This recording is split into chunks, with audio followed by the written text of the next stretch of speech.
17 फरवरी 2003 सुबह के 7 बज रहे थे। एंटवर्प डायमंड सेंटर के बाहर का मौसम ठंडा हो रहा था, लेकिन अंदर का माहौल बिल्कुल नॉर्मल था। बिल्डिंग के गार्ड्स अपनी रूटीन शिफ्ट शुरू कर रहे थे। ये एंटवर्प डायमंड सेंटर कोई आम बिल्डिंग नहीं थी। ये दुनिया की सबसे सुरक्षित जगह मानी जाती थी।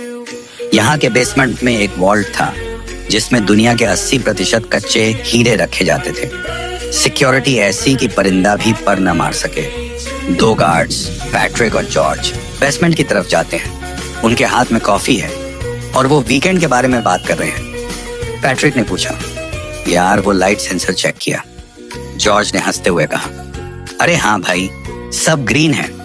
अलार्म सिस्टम बिल्कुल साइलेंट है। लगता है वीकेंड पे कोई डिस्टरबेंस नहीं हुई।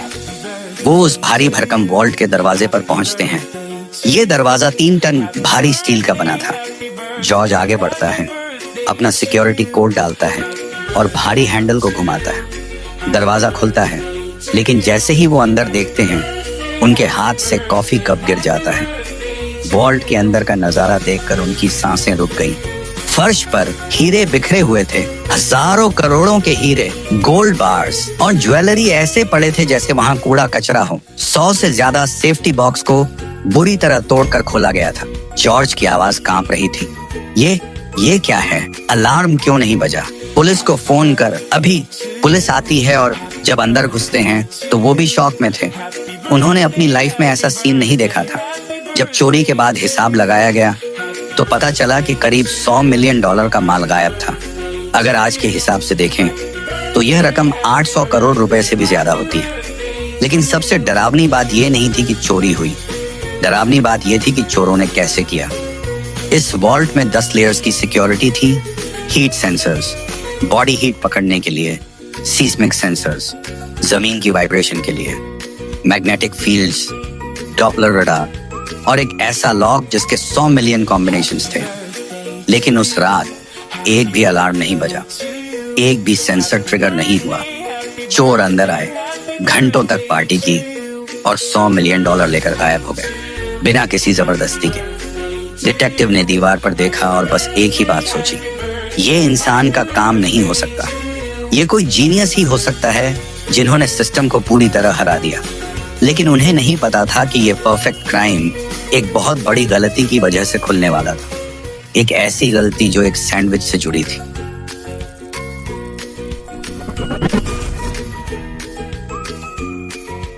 सवाल यह है, इतनी भारी सिक्योरिटी को चकमा देने वाला वो मास्टरमाइंड था कौन?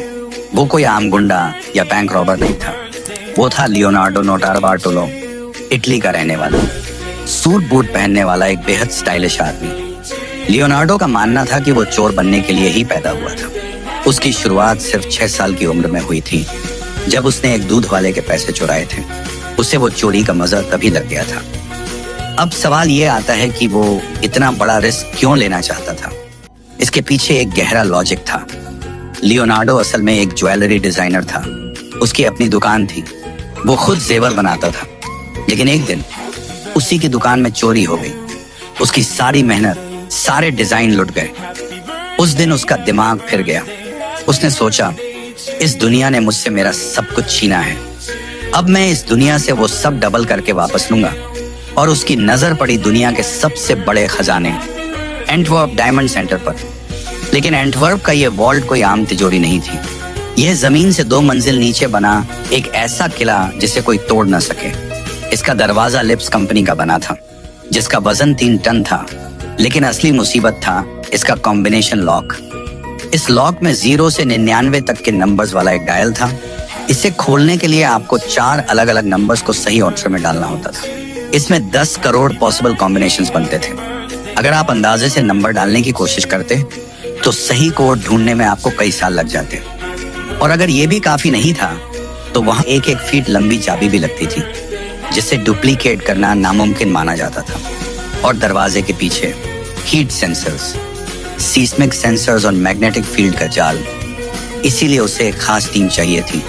वो वापस अपने शहर ट्यूरिन, जो इटली में पड़ता है, वह गया, जहां द स्कूल ऑफ ट्यूरिन नाम का एक ग्रुप मशहूर था। लियोनार्डो ने चुन चुनकर 4 ऐसे लोगों को इकट्ठा किया जो अपने काम के जादूगर थे। यहाँ एक इंटरेस्टिंग बात यह है कि इन चारों के कोड नेम्स थे। अब आप सोच रहे होंगे कि ये कोड नेम्स क्या होते हैं और इनकी क्या जरूरत है। देखिए, क्राइम की दुनिया का एक रूल है, असली नाम कभी मत लो। अगर पुलिस ने किसी को पकड़ लिया और उसने असली नाम बता दिया तो पुलिस सीधे उसके घर पहुंच जाएगी। लेकिन अगर वो कहे मेरे साथ मॉन्स्टर था तो पुलिस कंफ्यूजन हो जाएगी कि ये मॉन्स्टर कौन है। इससे पुलिस को असली पहचान ढूंढने में सालों लग जाते हैं। इसी लॉजिक के साथ टीम बनी। इस टीम का सबसे पहला मेंबर पेत्रो तबानो, जिसका कोड नेम था स्पीडी। ये लियोनार्डो का 30 साल पुराना जिगरी दोस्त था। उसका काम था गाड़ी चलाना और माल ढोना। लेकिन स्पीडी का एक बड़ा माइनस पॉइंट था, वो बहुत डरपोक और नर्वस रहता था। मीटिंग के दौरान स्पीडी पसीना पोंछते हुए बोला, लियो, तू श्योर है ना, एंटवर्प में परिंदा भी पर नहीं मार सकता। अगर हम पकड़े गए तो? लियोनार्डो ने हंसकर उसकी पीठ थपथपाई। तभी तो मजा आएगा मेरे भाई, तू बस गाड़ी तैयार रख, बाकी हम देख लेंगे। दूसरा था फर्डिनेंडो फिनोटो, जिसका कोड नेम था द मॉन्स्टर। जैसा नाम वैसा काम।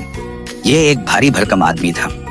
ताले तोड़ना हो, बिजली की वायरिंग काटनी हो या दीवार कूदनी हो, मॉन्स्टर के लिए ये बाएं हाथ का खेल था। तीसरा था एलियो डी ओनोरियो, जिसका कोड नेम था द जीनियस। ये बंदा इलेक्ट्रॉनिक्स का एक्सपर्ट था। दुनिया का कोई भी अलार्म सिस्टम हो, जीनियस के पास उसका तोड़ था। और चौथा था द किंग ऑफ कीज। वो सबसे रहस्यमयी था।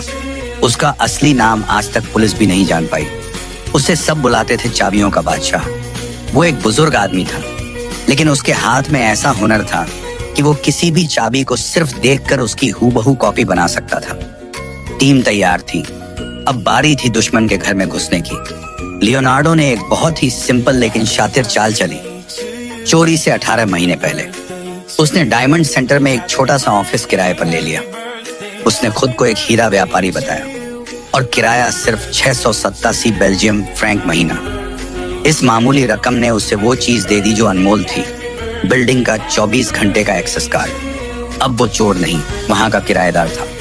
अंदर घुसते ही लियोनार्डो का जासूसी खेल शुरू हो गया। वो अक्सर अपनी शर्ट की जेब में एक पेन लगाकर घूमता था। वो कोई आम पेन नहीं, एक हाईटेक स्पाई कैमरा था। वो गार्ड्स के साथ कॉफी पीता, मजाक करता और उसका कैमरा पीछे चल रहे सारे सिक्योरिटी सिस्टम रिकॉर्ड करता रहता। एक दिन गार्ड दीवार पर लगे कीपैड के पास जाता है ताकि अलार्म बंद कर सके। लियोनार्डो जानबूझकर गार्ड के थोड़ा पीछे साइड में खड़ा हो जाता है। उसके हाथ में कॉफी का कप है और वो नॉर्मल बातें कर रहा है। गार्ड को उस पर पूरा भरोसा है, इसीलिए वो कीपैड को हाथ से छुपाता नहीं है। जैसे ही गार्ड बटन दबाने के लिए हाथ उठाता है, लियोनार्डो अपनी छाती को थोड़ा सा उस तरफ घुमाता है। उसकी जेब में रखा पेन कैमरा सीधे कीपैड की तरफ फोकस कर लेता है। तभी लियोनार्डो ने उसे बात में उलझाया। अरे पैट्रिक, आज तो बहुत काम है ना? गार्ड ने बटन दबाते हुए कहा। हाँ सर, वीकेंड आने वाला है। इस स्पाई कैमरा ने लियोनार्डो को यह बता दिया कि कीपैड कौन से ब्रांड का है और गार्ड किस एंगल पर खड़ा होता है। लेकिन असली पासवर्ड साफ साफ देखने के लिए उन्हें एक फिक्स्ड कैमरे की जरूरत थी। इसलिए अगली बार उन्होंने एक बहुत बड़ा रिस्क लिया। टीम ने वॉल्ट के बाहर टंगे एक फायर एक्सटिंग्विशर के अंदर एक छोटा सा कैमरा छिपा दिया। उसका लेंस सीधे उस कीपैड की तरफ था। जब गार्ड ने अगली बार कोड डाला तो उस कैमरे ने हर एक बटन को दबते हुए साफ साफ रिकॉर्ड कर लिया। लेकिन असली तैयारी एंटवर्प में नहीं, बल्कि इटली के एक सुनसान वेयरहाउस में हो रही थी। वहां लियोनार्डो ने पानी की तरह पैसा बहाकर वॉल्ट का एक हूबहू मॉडल बनवाया था। दीवारें वैसी ही थी, अंधेरा वैसा ही था और सबसे जरूरी सेंसर्स भी वही थे जो एंटवर्प में लगे थे। अब आप सोच रहे होंगे कि लियोनार्डो के पास इतना पैसा आया कहां से कि उसने पूरा वेयरहाउस ही रेंट कर लिया और सिस्टम्स खरीद लिए। इसका जवाब सिंपल है। लियोनार्डो कोई छोटा मोटा चोर नहीं था। वो पिछले 30 सालों से इस बिजनेस में था। उसने शुरुआत की थी महंगी स्पोर्ट्स कार्स चुराने से। फिर उसे समझ आया कि गाड़ियों से ज्यादा पैसा और कम रिस्क डायमंड्स में है। उसने चोरी के पैसों से अपनी खुद की ज्वेलरी शॉप्स खोली थी और वो ज्वेलरी डिजाइन भी करता था। उसके पास एक पूरा नेटवर्क था। तो लियोनार्डो के लिए यह खर्चा नहीं, बल्कि एक बिजनेस इन्वेस्टमेंट था। उसे पता था कि अगर वो आज कुछ लाख खर्च करके मॉडल बनाएगा तो कल वो 800 करोड़ कमाएगा। खैर, वापस चलते हैं उस वेयरहाउस में जहां वो लोग रोज रात को चोरी करने की एक्टिंग करते थे। वो देखना चाहते थे कि अलार्म बजने में कितनी देर लगती है। एक रात प्रैक्टिस चल रही थी। गोदाम में घुप अंधेरा था। मॉन्स्टर धीरे धीरे चल रहा था। तभी अचानक अलार्म बज गया। जीनियस चिल्लाया, रुक जाओ मॉन्स्टर, तुम बहुत तेज चल रहे हो, तुम्हारी बॉडी की गर्मी ने सेंसर को जगा दिया। मॉन्स्टर ने चिढ़कर अपना मास्क हटाया। तो क्या करूं, सांस लेना छोड़ दूं? मेरा शरीर गर्म है तो मैं क्या करूं? जीनियस मुस्कुराया। उसने अपने बैग से एक हेयर स्प्रे की बोतल और एक थर्माकोल का डिब्बा निकाला। उसने समझाया, देखो ये कोई जादू नहीं है, ये साइंस है। हम सेंसर के ऊपर ये हेयर स्प्रे मारेंगे। इसमें तेल होता है जो एक पतली परत बना देगा। ये परत तुम्हारी गर्मी को सेंसर तक पहुंचने से रोक देगी। और एक्स्ट्रा सेफ्टी के लिए हम सेंसर को इस थर्माकोल के डिब्बे से ढक देंगे। सिर्फ यही नहीं, उन्होंने कछुए की चाल की भी प्रैक्टिस की, क्योंकि वहां एक रडार लगा था जो तेज मूवमेंट पकड़ता था। उन्हें सिखाया गया कि कैसे इंच दर इंच बिना हवा हिलाए आगे बढ़ना है। लेकिन एक सबसे बड़ा सवाल बाकी था, अंदर घुसेंगे कैसे? मेन गेट से जाना मतलब सीधे जेल जाना था, क्योंकि वहां गार्ड्स और मेटल डिटेक्टर्स थे। उन्हें एक चोर दरवाजा चाहिए था। इसके लिए लियोनार्डो ने अपनी एक्टिंग का एक और सैंपल पेश किया। वो वापस उसी बिल्डिंग मैनेजर लेडी के पास गया जिसने उसे ऑफिस रेंट पर दिया था। लियोनार्डो ने बहुत ही कॉन्फिडेंस के साथ कहा, मैडम, मेरा डायमंड बिजनेस बहुत तेजी से बढ़ रहा है। मुझे लगता है कि मुझे अब एक बड़े ऑफिस की जरूरत है। क्या आप मुझे इस फ्लोर के नक्शे का ब्लूप्रिंट्स दे सकती हैं, ताकि मैं देख सकूं कि कौन सा एरिया मेरे लिए सही रहेगा? मैनेजर को उस पर जरा भी शक नहीं हुआ। वो एक अच्छे किराएदार की मदद करके खुश थी। उसने दराज खोली और बिल्डिंग के ओरिजिनल नक्शा लियोनार्डो के हाथ में थमा दिया। जब टीम ने उन नक्शों को टेबल पर फैलाया तो जीनियस की उंगली एक जगह पर रुक गई। यहाँ देखो, नक्शे में बिल्डिंग के ठीक पीछे एक प्राइवेट गार्डन दिख रहा था जो एक पुरानी बंद पड़ी बिल्डिंग से जुड़ा था। और सबसे बड़ी बात, नक्शे के हिसाब से उस गार्डन वाले हिस्से में सिक्योरिटी कैमरा कवरेज ना के बराबर था। 1.5 साल की कड़ी मेहनत, हजारों फोटोज की स्टडी और सैकड़ों रातों की प्रैक्टिस के बाद वो तारीख आ गई। 14 फरवरी 2003, वैलेंटाइन डे का वीकेंड। एंटवर्प शहर में उस दिन बहुत भीड़ थी, क्योंकि वहां एक बड़ा टेनिस टूर्नामेंट चल रहा था। पुलिस और लोगों का ध्यान मैच पर था। यही वो मौका था जिसका लियोनार्डो इंतजार कर रहा था। शाम को पूरी टीम लियोनार्डो के एंटवर्प वाले अपार्टमेंट में इकट्ठा हुई। उन्होंने हल्का खाना खाया, पास्ता और सलामी। किसी ने शराब नहीं पी, क्योंकि उन्हें अपना दिमाग एकदम साफ रखना था। उन्होंने अपने रबर के दस्ताने चेक किए, चेहरे के मास्क चेक किए और वो टूल्स चेक किए जो इटली से लाए थे। लियोनार्डो ने अपनी टीम के चेहरों पर डर देखा। वो जानता था कि अब पीछे मुड़ने का रास्ता नहीं है। उसने अपनी घड़ी देखी और धीमी आवाज में कहा, तैयार हो जाओ, आज रात हम अमीर बनेंगे। रात के 12 बज चुके थे और पूरा एंटवर्प शहर गहरी नींद में था। यहाँ लियोनार्डो ने अपने मास्टर प्लान के हिसाब से टीम को 2 हिस्सों में बांट दिया। लियोनार्डो ने एक प्यूजो 307 कार किराए पर ली थी और वो अपने ड्राइवर स्पीडी के साथ इसी कार में बैठकर बाहर पहरा देने लगा। इनका काम बहुत साफ था। अगर पुलिस की कोई भी गाड़ी दिखे या सायरन की आवाज आए तो तुरंत अंदर खबर करना और भागने के लिए गाड़ी तैयार रखना। वहीं दूसरी तरफ असली एक्शन के लिए बाकी 3 खिलाड़ी, जीनियस, मॉन्स्टर और किंग ऑफ कीज, बिल्डिंग के पिछले हिस्से से अंदर घुसने के लिए आगे बढ़े। लेकिन अंदर कदम रखते ही उनके सामने सबसे पहली और सबसे खतरनाक चुनौतियां खड़ी हुई। छत पर लगा हीट सेंसर। अगर वो जरा सा भी इसके सामने आते तो उनकी बॉडी की गर्मी तुरंत अलार्म बजा देती। लेकिन जीनियस इसके लिए तैयार था। उसने अपने बैग से एक बड़ा सा पॉलिएस्टर शील्ड निकाला, क्योंकि पॉलिएस्टर इंसानी गर्मी को बाहर निकलने से रोकता है। जीनियस ने साथियों को चेतावनी देते हुए धीरे से कहा, बिल्कुल मेरे पीछे रहना। इस शील्ड से बाहर हाथ या पैर मत निकालना। और फिर वो तीनों एक लाइन में उस शील्ड के पीछे छुपकर सेंसर के बिल्कुल नाक के नीचे से गुजरे और वो किसी भूत की तरह बिना कोई निशान छोड़े बिल्डिंग के अंदर दाखिल हो गए। अब वो उस 3 टन भारी वॉल्ट के दरवाजे के सामने खड़े थे। जीनियस ने सबसे पहले वहां लगे सिक्योरिटी कैमरे पर एक काला प्लास्टिक बैग चढ़ा दिया। अब असली खेल शुरू हुआ। दरवाजे पर लगा मैग्नेटिक सेंसर। इस सेंसर का काम बहुत सिंपल था। ये 2 टुकड़ों में होता है, एक दीवार पर और एक दरवाजे पर। जब तक दरवाजा बंद रहता है ये दोनों चुंबक आपस में चिपके रहते हैं और अलार्म नहीं बजता। लेकिन जैसे ही दरवाजा खुलता है ये अलग हो जाते हैं और अलार्म बजने लगता है। लेकिन जीनियस के पास इसका भी तोड़ था। उसने अपनी जेब से एक एल्यूमिनियम की पट्टी निकाली जिसे उसने घर पर ही बनाया था। उसने उस पट्टी को सेंसर के दोनों टुकड़ों के ऊपर लगा दिया जिससे वो आपस में जुड़ गए। अब जीनियस ने मॉन्स्टर को इशारा किया। मॉन्स्टर ने धीरे धीरे पेंच खोले और पूरे सेंसर को ही दरवाजे से उखाड़ लिया। कमाल देखिए, सेंसर अब दरवाजे पर नहीं था बल्कि उनके हाथ में था। लेकिन क्योंकि उस एल्यूमिनियम की पट्टी ने दोनों चुंबकों को आपस में जोड़ रखा था, अलार्म सिस्टम को लगा कि दरवाजा अभी भी बंद है। उन्होंने उस जुड़े हुए सेंसर को दीवार पर टेप से चिपका दिया। जीनियस ने राहत की सांस ली। पहला लॉक खुल चुका था। अब बारी थी पासवर्ड की। मॉन्स्टर ने वो कोड डाला जो उन्होंने वीडियो फुटेज से चुराया था। इलेक्ट्रॉनिक लॉक खुल गया। अब आया सबसे डरावना पल। द किंग ऑफ कीज आगे आया।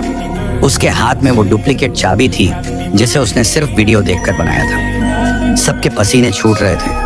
अगर चाबी काम नहीं की तो सब खत्म। किंग ने कांपते हाथों से चाबी ताले में डाली। उसने घुमाने की कोशिश की लेकिन चाबी अटक गई। मॉन्स्टर ने कहा, क्या हुआ? घुमा इसे। किंग का चेहरा सफेद पड़ गया। ये नहीं घूम रही। शायद कोई गलती हो गई। सन्नाटा छा गया। 18 महीने की मेहनत मिट्टी में मिलने वाली थी। घबराहट में जीनियस ने तुरंत अपना फोन निकाला और बाहर कार में बैठे लियोनार्डो को कॉल लगाया। उसने दबी हुई आवाज में कहा, लियो, हम फंस गए हैं। डुप्लीकेट चाबी काम नहीं कर रही। लॉक नहीं खुल रहा। अब हम क्या करें? मिशन कैंसिल करें? लियोनार्डो ने शांत दिमाग से सोचा। तभी उसे अपनी जासूसी का एक सीन याद आया। उसने फोन पर कहा, वापस मत आना। मुझे याद है, वो गार्ड्स बहुत आलसी हैं। वो चाबी को वॉल्ट से दूर नहीं ले जाते। ठीक तुम्हारे पास एक छोटा यूटिलिटी रूम है, वहां चेक करो। चाबी वहीं होनी चाहिए। लियोनार्डो की बात सुनते ही मॉन्स्टर ने बिना देर किए पास वाले उस छोटे कमरे का दरवाजा तोड़ा और वहां दीवार पर एक हुक पर असली चाबी टंगी थी। मॉन्स्टर की आंखों में चमक आ गई। उसने चाबी उठाई। उसने असली चाबी ताले में डाली। दरवाजा खुल गया।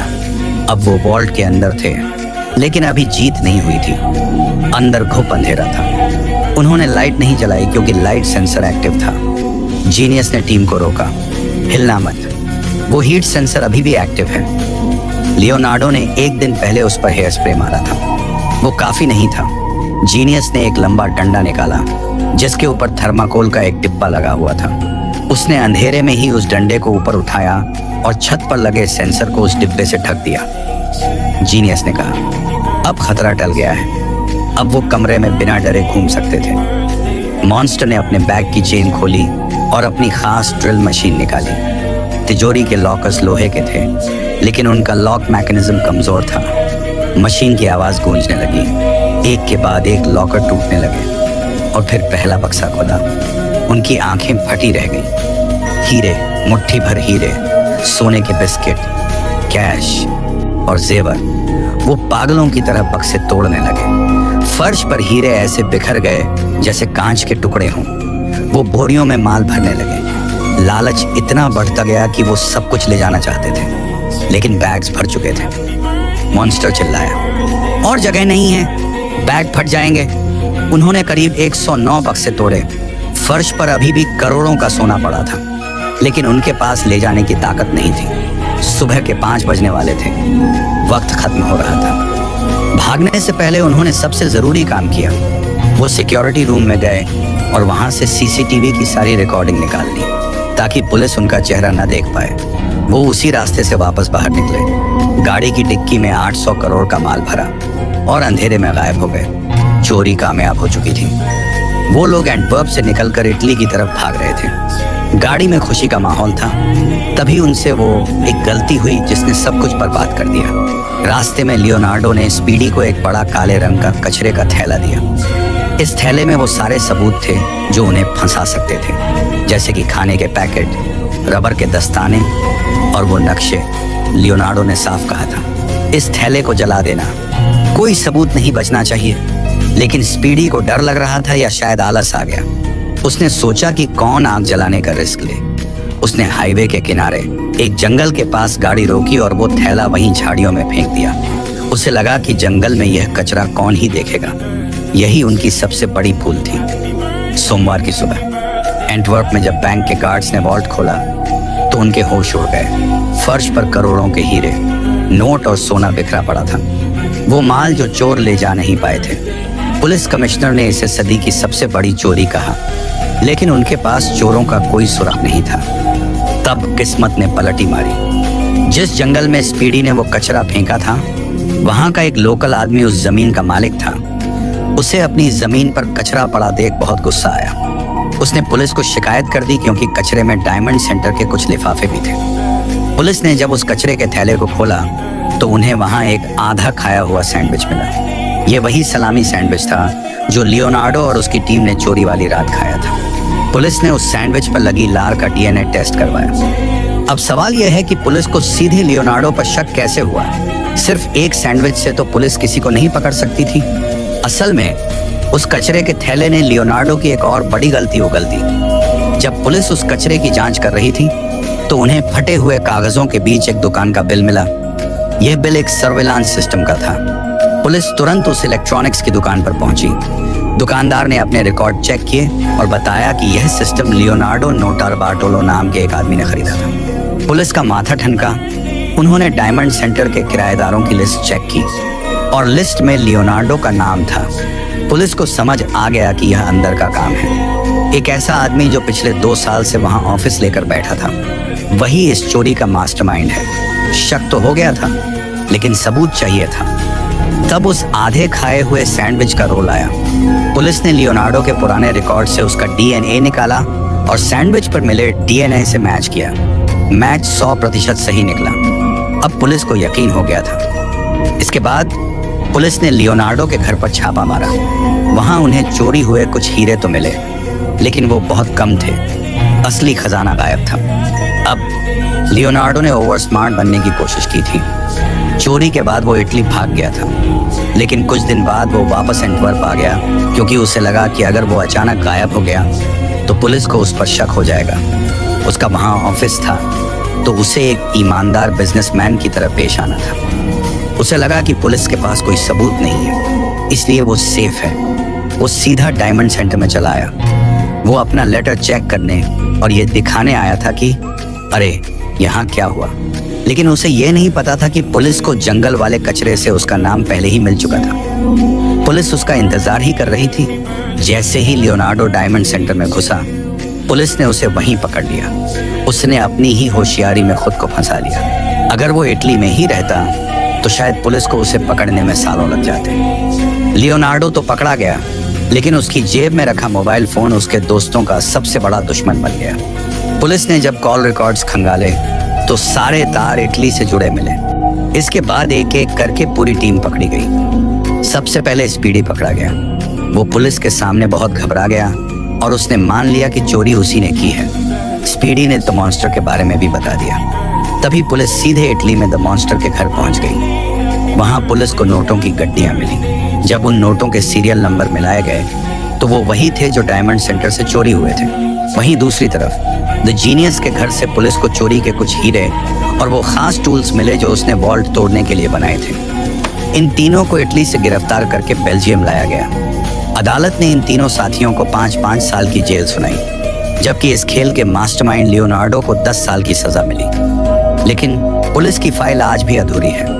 टीम का 5वां सदस्य द किंग ऑफ कीज हवा में जैसे गायब हो गया। यह आदमी कौन था? इसका असली नाम क्या था? यह आज तक पुलिस को पता नहीं चला। कहा जाता है कि वो अपना हिस्सा लेकर भीड़ में कहीं खो गया और पुलिस को आज तक उसका कोई अता पता नहीं चला। लेकिन इस कहानी का सबसे बड़ा रहस्य आज भी एक रहस्य है। पुलिस को चोर तो मिल गए, लेकिन वो 800 करोड़ के हीरे कभी नहीं मिले। लियोनार्डो ने जेल से बाहर आने के बाद कहा कि उन्होंने सिर्फ 20 मिलियन की चोरी की थी। बाकी का दावा बैंक ने झूठ मूठ इंश्योरेंस के पैसे लेने के लिए किया था। सच क्या है, यह आज भी सिर्फ लियोनार्डो जानता है। वो हीरे आज भी दुनिया में कहीं छिपे हुए हैं। आपको क्या लगता है, असली खजाना कहाँ गया होगा? नीचे कमेंट करके जरूर बताना। अगर आपको यह वीडियो पसंद आई हो तो वीडियो को लाइक जरूर करना और अपने दोस्तों के साथ शेयर करना। ऐसी ही और कमाल की कहानियों के लिए चैनल को सब्सक्राइब करके बेल आइकन दबाना मत भूलना।